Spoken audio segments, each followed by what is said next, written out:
Bienvenue pour vivre cet instant des paroles de la vie éternelle avec Marc-Joseph. Aujourd'hui, nous sommes le 13 avril 2025. 13 avril 2025, je suis encore présent pour te redire, pour te rappeler que c'est pour toi un jour de grâce. Je suis venu te rappeler que tu as la présence de Jésus-Christ dans ta vie. Et si Jésus-Christ est présent dans ta vie, chaque instant pour toi est un instant de grâce. Excuse-moi. Car la présence de Jésus-Christ dans ta vie, c'est la présence de la grâce. Jésus-Christ présent en toi, il te dit même qu'il est avec toi tous les jours jusqu'à la fin du monde, et sa présence ne sera jamais une présence de condamnation. Jésus-Christ n'est pas présent dans ta vie en tant que juge, en tant que procureur, en tant qu'accusateur, mais uniquement en tant que sauveur. Le plus vil des pécheurs peut se présenter devant Jésus-Christ. Jésus-Christ lui fera grâce. Bien entendu, nous les humains, nous allons dire, il y a telles choses qui ne sont pas pardonnables, on ne peut pas supporter ça. Oui, il y a des choses qui sont inacceptables. Mais réalisons que dans notre toute petite dimension d'être humain, nous ne connaissons pas les contours de la grâce. Raison pour laquelle je vais dire, excusez-moi, raison pour laquelle je vais dire que nous n'avons pas le droit non plus de condamner quelqu'un. Nous pouvons condamner des œuvres de la personne. Nous pouvons condamner, répurer. Il y a des choses qui font les gens qui sont inacceptables, inadmissibles. Nous ne pouvons pas les approuver. Mais nous n'avons pas à prononcer des malédictions sur ces personnes-là.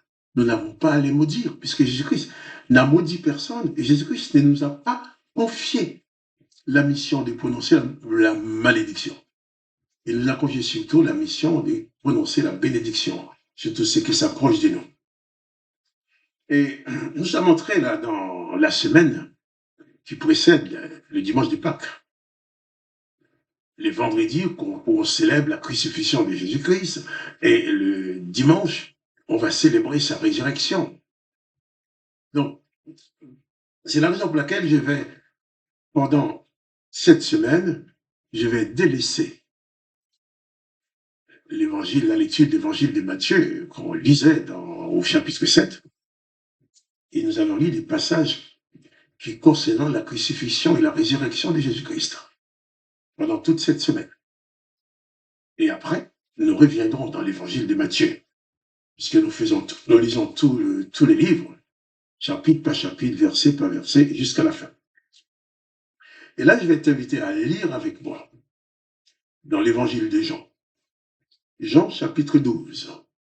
Je vais commencer à lire les événements qui ont précédé de façon proche la crucifixion de Jésus-Christ.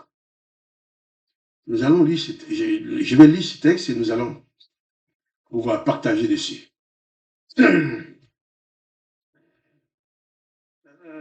Jean chapitre 12, à partir du verset 9. Une grande multitude de Juifs apprirent que Jésus était à Béthanie, et ils y vinrent, non pas seulement à cause de lui, mais aussi pour voir Lazare qu'il avait ressuscité des morts. Les gens ont appris que Jésus était chez son ami Lazare et ses sœurs, les deux Marie, oui, et ses sœurs. Jésus-Christ était là. Alors il dit, une grande multitude de Juifs se dirigeait vers Béthanie, non seulement pour voir Jésus, mais pour voir Lazare. Jésus a accompli l'œuvre, mais Lazare, c'est le témoignage de l'œuvre de Jésus-Christ. Lazare, c'est le témoignage, cet homme, il est bien ressuscité, bien vivant, les gens sont allés pour le voir. De même pour toi et pour moi. Lorsque Jésus-Christ agit dans nos vies, chacune de nos vies doit être un témoignage de l'œuvre de Jésus-Christ. Les gens qui nous ont connus avant notre rencontre avec Jésus-Christ doivent découvrir la différence. doit découvrir que nous ne sommes plus la même personne. Nous avons bien sûr les mêmes corps, les mêmes visages, mais les comportements, les réactions ne sont plus les mêmes. Et ces gens sont venus pour voir Lazare et pour voir Jésus. Et les textes ont dit, une grande multitude de Juifs apprit que Jésus était à Béthanie. Et il y vint non pas seulement à cause de lui, mais aussi pour voir Lazare qu'il avait ressuscité des morts. Et lorsque la présence de Jésus se manifeste, lorsque les hommes et les femmes s'approchent de Jésus-Christ, lorsqu'ils se détournent de leur tradition, de leur religion, pour aller vers Jésus-Christ, il y a des mécontents. Les chefs religieux, tous ceux qui maintenaient ces gens sur leur coupe, tous ceux qui maintenaient ces gens sur leur domination, n'étaient pas contents. Et cette multitude de Juifs aillent voir Jésus et Lazare. Non seulement aillent voir Jésus, et les chefs religieux contestent, mais à voir aussi Lazare, que Jésus a incontestablement ressuscité des morts, après avoir resté 3 jours au tombeau. Les gens sont venus voir. Lazare était le témoignage vivant de la puissance et de l'amour de Jésus-Christ. Alors, qu'est-ce qui s'est passé? Une grande multitude de Juifs apprit que Jésus était à Béthanie, et il vint non pas seulement à cause de lui, mais aussi pour voir Lazare qu'il avait ressuscité des morts. Mais il y a des mécontents. Les principaux sacrificateurs délibèrent de faire mourir aussi Lazare, parce que beaucoup de Juifs s'est retirés d'eux à cause de lui et croyaient en Jésus. Voilà. Lazare, pour les religieux, les sacrificateurs, pour tous ces chefs religieux qui dominaient sur le peuple, Lazare était un problème. Parce que ces religieux veulent contester Jésus, mais aucun d'eux ne pouvait contester la résurrection de Lazare. Alors ils ont dit, eh bien, non seulement on va tuer Jésus, mais aussi on va tuer Lazare. Parce qu'à cause de Lazare, à cause du témoignage de la résurrection de Lazare, il y a beaucoup de gens qui se détournent de nous pour aller vers Jésus.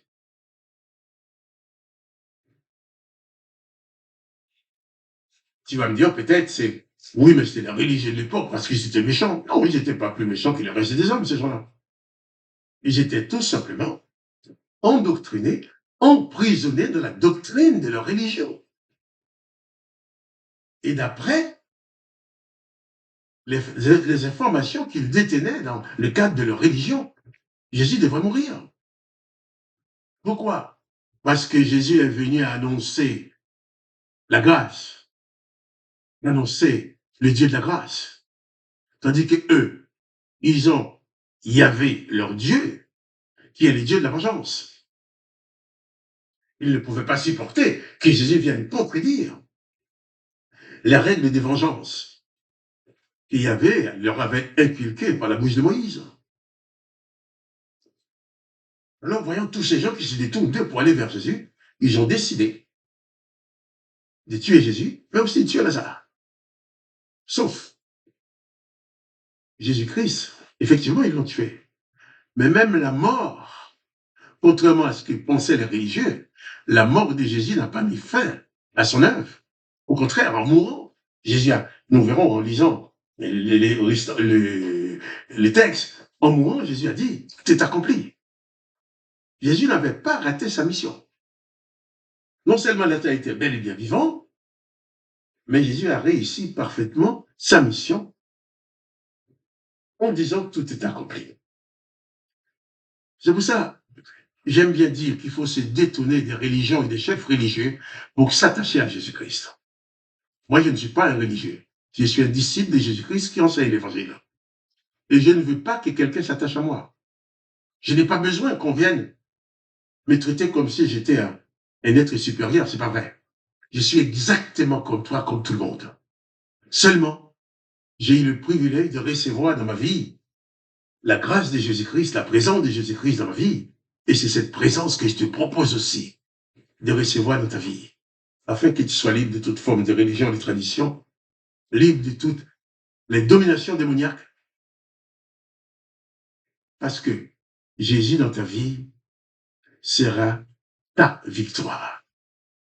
Alors, nous allons en parler encore demain et après-demain.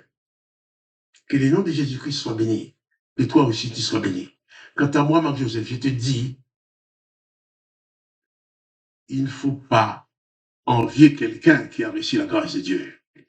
Si tu vois quelqu'un qui a reçu une dose de la grâce de Dieu dans sa vie, qui est formidable, approche-toi de Jésus-Christ. Tu recevras ta dose à toi aussi. Mais il ne faut pas essayer de contester ou de combattre l'autre.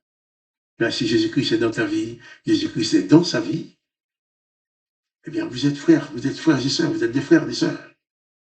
Nous devons nous donner la main.